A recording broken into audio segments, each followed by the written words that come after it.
now 42 days into 2026, and the UK is still waiting for its first dry day. And whenever Fulham venture north, the forecast looks ominous. Welcome to a very damp Manchester, where we are still drying off from the last meeting between these two, where it rained goals. Well, Manchester City's fight back against Liverpool was inspired by the drive of Bernardo Silva, and he captains the team again tonight. Mark Gay starts with Ruben Dias for the first time. The Portuguese starts for the first time in 38 days. Stones is back on the bench. Cherki remains there too for a third straight game. Nico O'Reilly has played in 3 different positions in the last 3 games. So Joe Hart will explain where he and the rest of the team start tonight. Yeah, really interesting. 2 big changes for Manchester City. I'm excited to see the combination of Mark Gahey and Ruben Dias. I feel like it could be a really good blossoming relationship. And we've got Phil Foden back in the team. Obviously a big change. He needs a big end to the season. How can he fit into this team? Can he supply those big goals for Erling Haaland? And Semenyo's on fire. Well, Fulham started the game with Everton well, but succumbed to a late defeat. But Leno's own goal doesn't affect his position in the team. He's been solid for years. 2 changes in all, with Bassi and Tete returning to the back line after AFCON and injury, respectively. Raul Jimenez has scored 7 goals this season, created the opener against Everton, but he knows he needs to perform with the returning Rodrigo Muniz on the bench. Yeah, and as you talked about, Sam, I think Kelvin Bassi coming into this back line just makes them that much stronger. First start back since AFCON.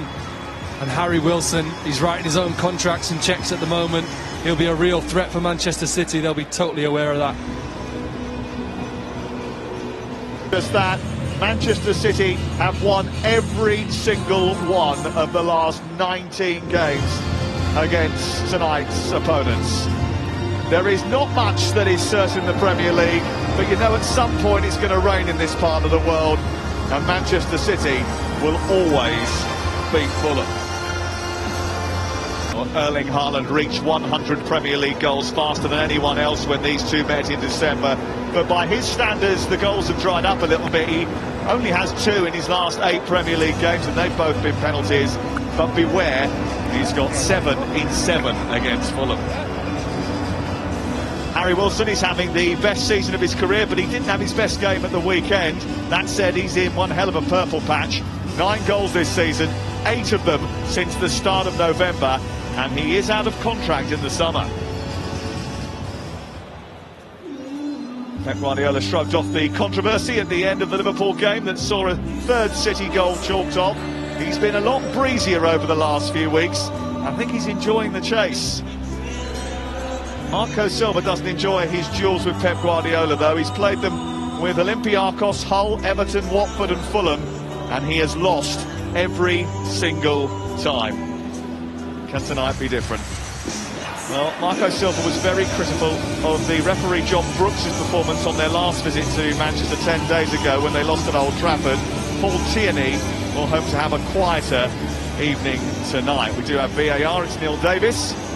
Fulham start the night in 12th, but could move into the top 10 with a win. Manchester City simply have to win if they have designs on the ultimate prize. Last night in the Premier League, everyone scored a total of 12 goals in 4 games. Welcome to the match preview for Manchester City against Fulham tonight at 7:30. It's going to be a good game, be tough. Last game 5-4 against Fulham. Normally you expect us to beat them comfortably, but with Marco Silva, he's a good manager. We've got good players and they're quite solid, hard to beat. But after beating Liverpool on Sunday 2-1, we should be pretty confident. I think we're going to be with our tails up. We've got some injuries, Doku's out, Guardiola's out, Kovacic is out, Stones is out, but Stones might come back, late fitness test there, but I think he might be on the bench if anything. But good news, Ruben Dias is back, that's really good, and I'm looking forward to seeing the game Ruben Dias and Gray in defence, and hopefully Haaland can get a few goals, keep trying to get that golden boot, and keep up the challenge for us. We've got to reduce the gap with Arsenal, try and win the league. And I'm feeling quite confident. I'm going for a 3-0 win to Man City. Let me know in the comments what you guys think. What's your prediction for tonight's result? Come on, City! What's up, Man City fans? Just looking at the team news here.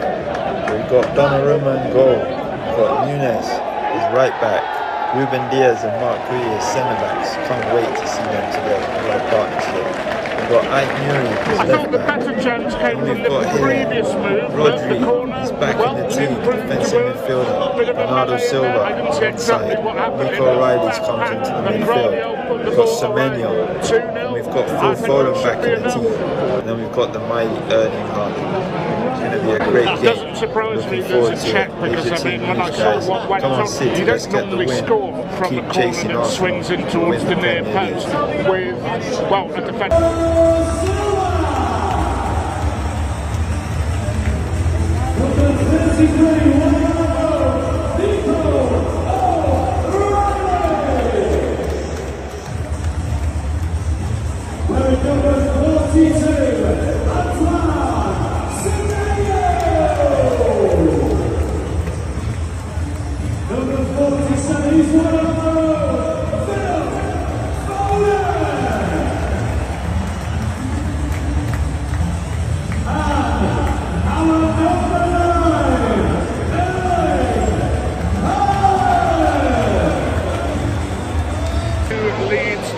Felt like it maybe could have been more than that, but I think the key is the way that we have been able to get the ball back off Leeds easily, press them not quite to death but pretty hard, and break through whatever pressing they're doing.